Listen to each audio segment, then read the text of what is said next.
사이버 안보의 중요성을 좀 얘기하고 우크라이나 전쟁에서 어떤 일이 벌어졌느냐 사이버 관련. 세 번째는 우리가 당면하고 있는 북한의 사이버 안보 위협 실태를 좀 살펴보고 마지막에 대응 방안을 좀 말씀드리겠습니다. 지금 이번 우크라이나 전쟁에서 이 사이버전의 중요성이 동시에 재확인이 되어버렸습니다. 좀 이따 설명을 드리겠지만 이 사이버 공간에서 오프라인 이 전투보다도 사이버 공간에서 엄청난 쉽게 말하면 공격과 방어가 이루어졌는데 이걸 좀 말씀드려요. 그래서 이번에 이제 보면은 그 러시아가 먼저 사이버 공격을 했는데 지금 형세는 러시아가 지금 당하고 있습니다. 그 과정을 좀 더 말씀드리고 특히 우리 대한민국을 상대로 하루에 사이버상에서 공격해오는 건수가 150만 건이 넘습니다. 그럼 하루 평균이 아니라 하루에 150만 건이니까 1초에 18회씩 들어옵니다. 사이버 공격이. 이걸 우리 국가사이버안전센터에서 관계기관이 다 막아내서 그나마 여러분들이 자유롭고 평화로운 사이버 공간을 이루어가는 겁니다. 오늘 그 토론자 중에 우리 최은근 소장님은 국정원의 국가사이버안전센터에서 오랫동안 일한 최고의 전문가십니다. 좀 이따 좀 말씀 있겠지만 하여간 이런 상황이다. 특히 북한의 사이버 안보 유입이 다방면에서 진행되기 때문에 매우 중요하다는 것을 말씀드리고 이제 대한민국이 이 사이버 안보 위협에 노출되어 있다는 것을 먼저 말씀드립니다. 자, 그럼 이제 바로 진행을 하겠습니다. 우크라이나 사태는 그냥 제가 그림으로 설명을 드릴게요. 2월 24일 날 그 우크라이나 전쟁이 발발하기 전에 그 전 2021년 12월 달부터 러시아 이 사이버군들은 그 우크라이나의 주요 국가 기관만에다가 악성 코드를 다 심어놨습니다. 미리. 전쟁 발발하기 3개월 전에 이미 다 박아놨어요. 그리고 나서 이제 올 2월 달에 1월 13일 날 얘네들이 뭘 했느냐? 얘네들이 이제 공격을 합니다. 이 악성 코드를 이미 작년 10월 달에 심어놓은 다음에 1월 13일 날 공격을 하죠. 그래가지고 그 우크라이나의 저희 그 재무부, 국방부, 그다음 국영방송 등등이 완전히 마비가 되어버렸습니다. 그래가지고 계속 우크라이나 살펴를 하고 각종 에너지망, 들어오십시오. 방공망을 다 장악해버렸어요. 그리고 나서 이제 2월 24일 날 이제 오프라인상에서 공격을 침공을 시작한 겁니다. 그러니까 이미 그 러시아는 면면한 준비 끝에 3, 4개월 전부터 사이버전을 갖다 시작을 했다 했죠. 그래가지고 지금 이제 계속 지금 이제 우크라이나를 갖다가 좀 공격하고 있는데 재밌는 게 뭐냐면은 이 러시아가 우크라이나에 대한 사이버 공격을 하자 이제 국제사회가 이제 대응을 합니다. 그래가지고 민간 차원에서 어나이머스라는 유명한 해커 그룹이 있는데 넌스테이트 액터라고 해서 비국가의 회사죠. 이 어나니머스에서도 이제 러시아를 상대로 사이버 침전을 합니다.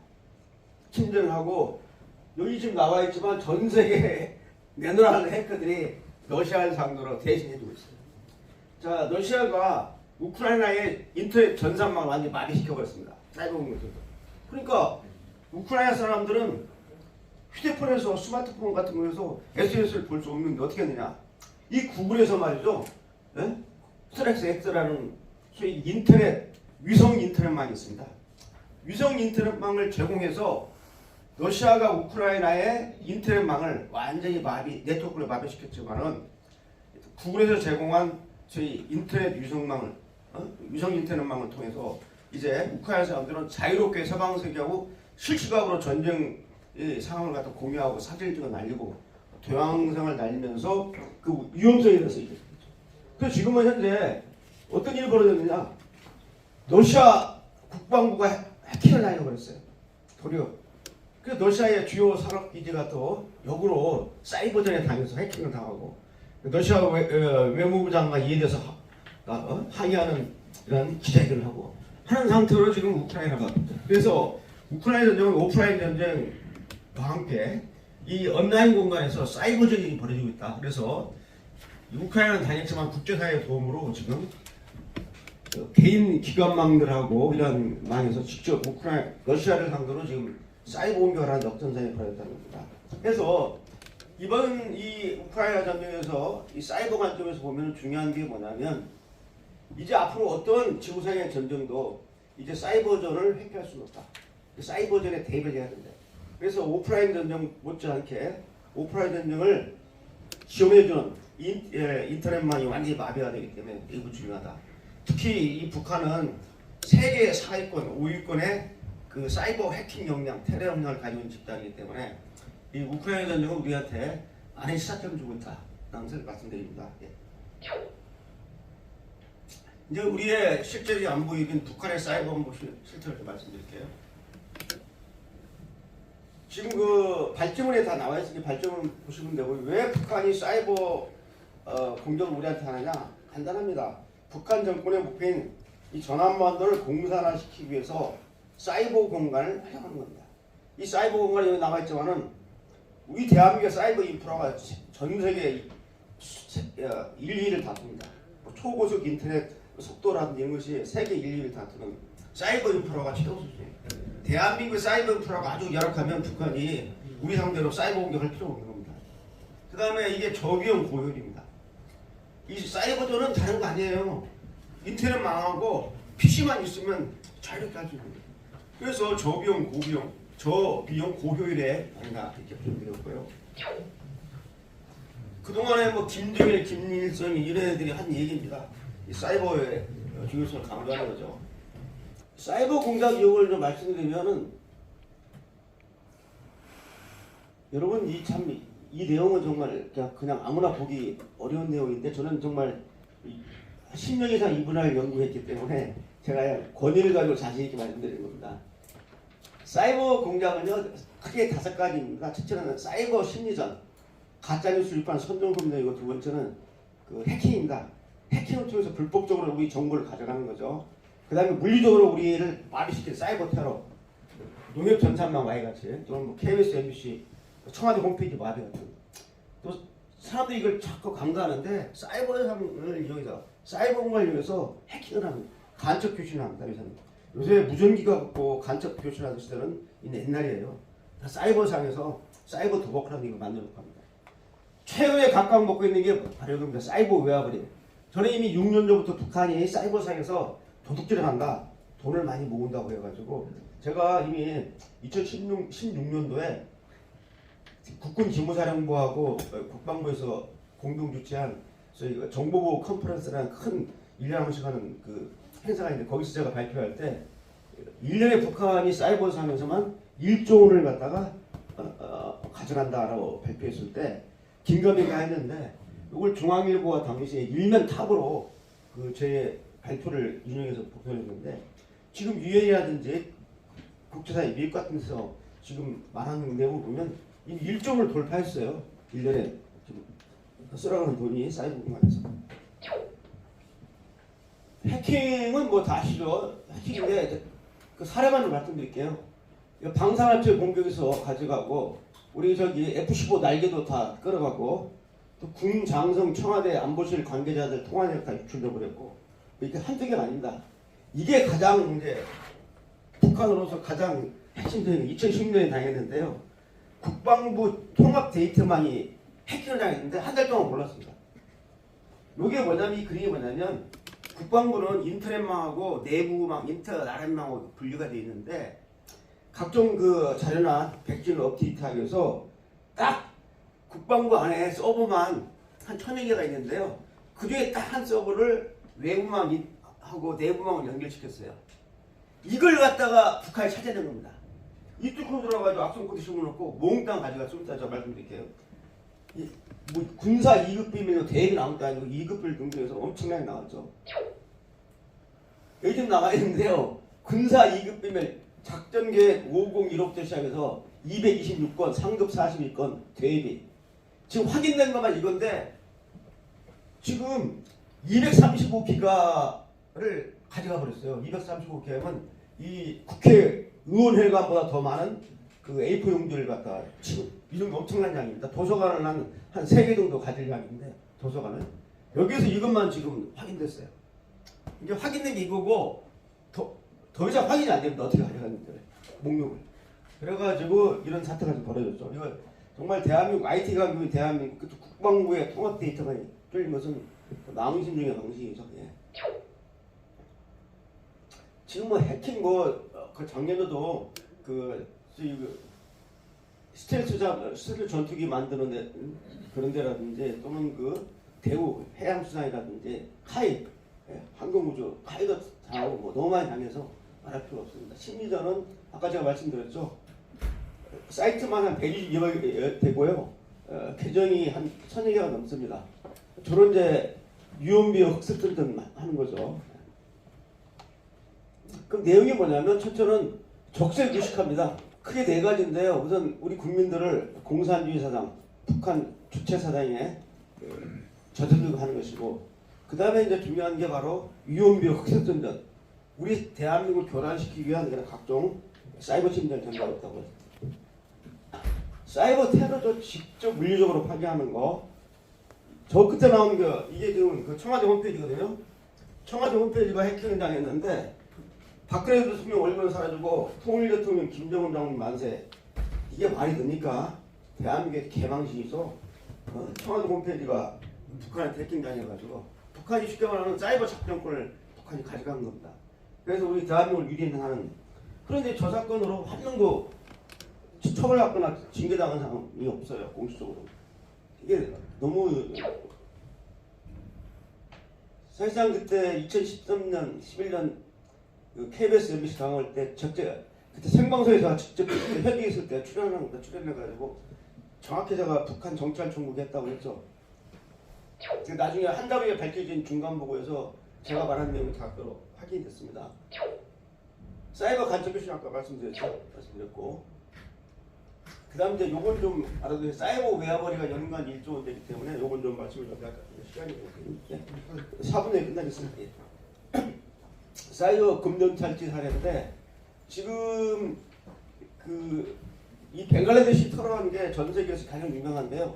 벵갈라데시 요것은 유엔에서 대북제재위원회가 사이버 안보 위협에 대해서 직접 보고서를 작성한 내용들입니다. 그래서 우리 대한민국에서 발표하면 소위 그 공신력이 떨어지는데 유엔 안보리에 소위 그 대북제재위원회에서 공식 발표한 전문가 패널 보고서입니다.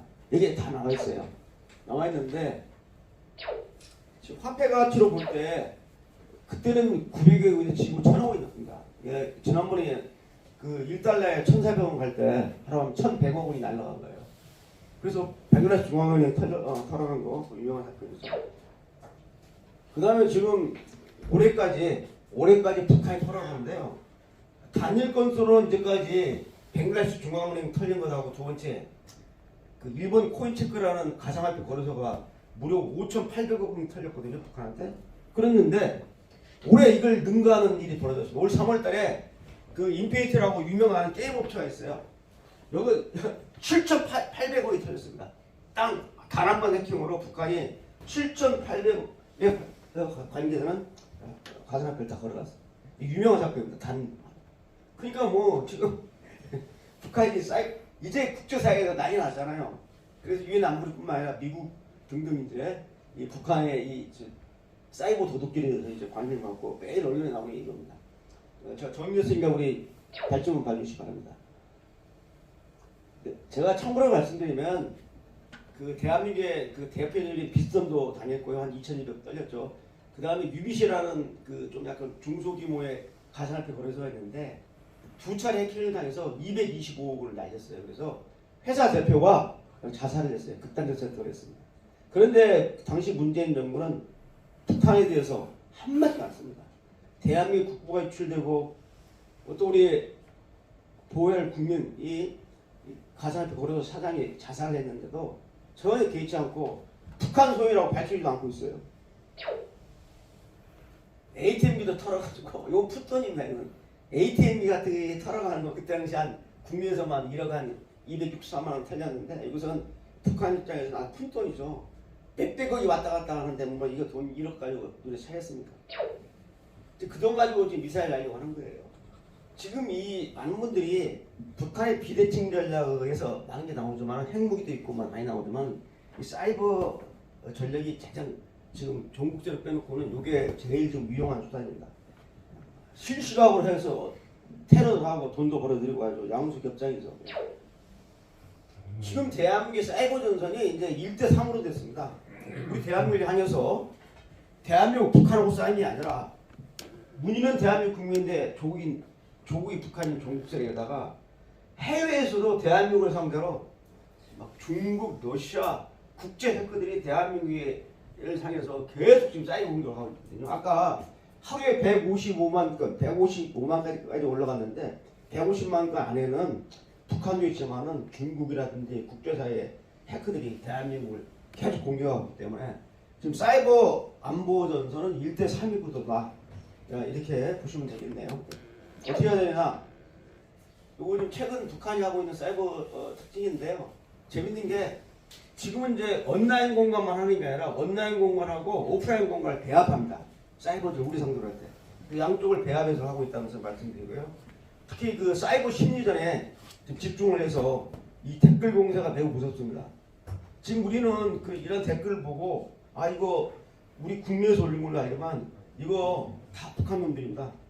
전에는 이제 이 댓글을 우리가 금방 구별하는 게 댓글 올릴 때 어법이 우리 용어가 아니라서 북한이도 아는데 지금은 이걸 갖다가 바꿔주는 그러니까 사이버 작전팀 안에서 댓글을 올리면 댓글을 한국말로 한국 표준말로 한국 짱나 이렇게 막 젊은이들 쓰는 용어로 바꿔주는 댓글 팀이 있어가지고 이제는 이게 국내에서 올라온 건지 IP 주소를 역추적하지 않으면 이게 어디서 올라오는지 모를 정도로 정교하게 최신 유행어까지 쓰면서 댓글 공격을 하고 있습니다. 지금 북한이 하고 있는 이 사이버 공작은 중간 단계입니다.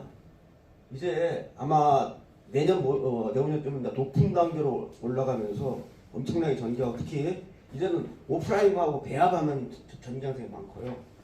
특히 특정 부서에서는 국내 종북 세력과 연대를 해서 사이버 투쟁을 전개하고 있습니다. 이제 SNS만 그치는 게 아니라 IoT 있잖아요. 인터넷 오브 띵 이제 사물 인터넷까지 전개되고 있어요. 여러분이 지금 요새 아파트 새로 지은 아파트는 다 전자가 되어 있는데 예? 이제는 그까지 해킹해가지고 여러분 앞마당에 여러분 우리 거실에서 부부끼리 나누는 대화부터 시작해 모든 것을 볼 수 있어요. 여러분 지금 TV에 여러분 넷플릭스 다 보잖아요. 거기서 다 들을 수 있습니다. 깔아놓은. 그래서 지금 사이버형이 확대되고 있다는 걸 말씀드리고 대응은 뭐냐면은 사이버 안보 체제를 구축해야 되는데 제일 중요한 이 법제가 없어요.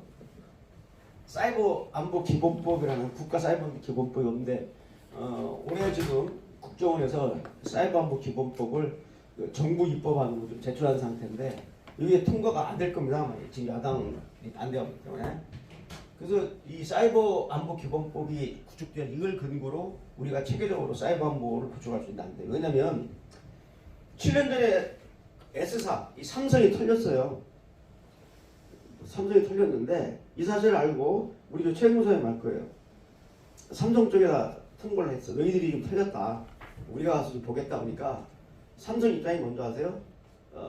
한 시간이나 2시간 후에 연락이 왔는데 알아보니까 우리 해킹당한 적 없다. 올 필요 없다. 자, 그런데 명백히 우리 증거를 가지고 있는데도 갈 수가 없어. 왜? 그 민간 기업인데 영장 없이 가면 현행범이 아닌 이상 영장 가지고 가서 서버를 갖다 우리가 보자는 서버에서 어떤 악성 코드를 어떻게 들어가는지 보려고 지금 제2의 사이버 안보를 하려고 하는 건데 이게 안 되고 있잖아요. 그래서 저희가 말을 하는 겁니다. 그래서 이게 통과되면 민간 부분도 우리가 강제 조사권을 이용해서 삼성이 올 필요 없다고 해도 가서 봐야겠다고 가서 볼 수 있는 법적 근거가 꼭 필요하거든요. 근데 아까 155만 건 사이버 공격은 국가기관망하고 공공망입니다. 민간망은 저희가 지금 모니터를 할 수 없어요. 괜히 사찰로 의심받고 말이죠. 개인정보 보호해서 난리 납니다. 그러니까 지금 국가기관망 공공망만 요구입니다. 그다음 사이버 보안 기술 개발해야 되죠. 전문가. 북한하고 이제 SNS에서 사상전을 벌여야 됩니다. 근데 사상전이 안 되는 게 북한 인터넷망이 없어요. 북한 우리 상대로 댓글 공세하고 가짜뉴스 유포하면 우리도 북한한테 가짜뉴스 공세를 해야 되는데 북한은 사이버 인터넷망이 안 깔려 있잖아요.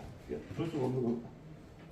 그 다음에 보안의식이 매우 열악하죠. 농협전산망이 2011년 털렸을 때도 거기 야근하는 그 농협 전산망에서 관리하는 한국 IBM 직원이 그 노트북 가고 말이죠.